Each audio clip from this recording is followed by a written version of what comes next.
ইসরায়েলের রাজনীতিতে নতুন জোটের আভাস মিলছে। জোটবদ্ধভাবে নির্বাচনের ঘোষণা দিতে যাচ্ছেন দেশটির সাবেক দুই প্রধানমন্ত্রী নাফতালি বেনেট ও ইয়ার লাপিদ।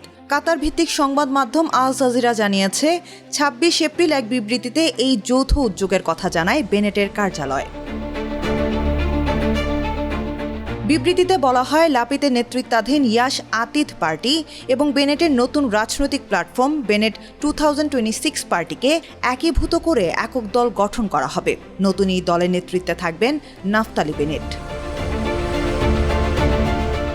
বিবৃতিতে আরও বলা হয়, এই উদ্যোগ ইসরায়েলকে পুনর্গঠন প্রক্রিয়ার প্রথম ধাপ হিসেবে দেখছেন সাবেক এই দুই প্রধানমন্ত্রী।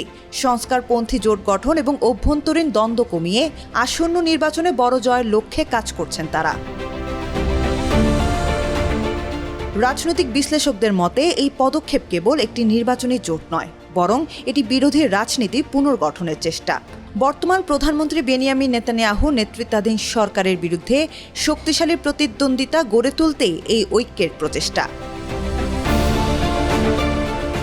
ইসরায়েলে আগামী জাতীয় নির্বাচন অনুষ্ঠিত হওয়ার কথা রয়েছে আগামী অক্টোবর মাসে।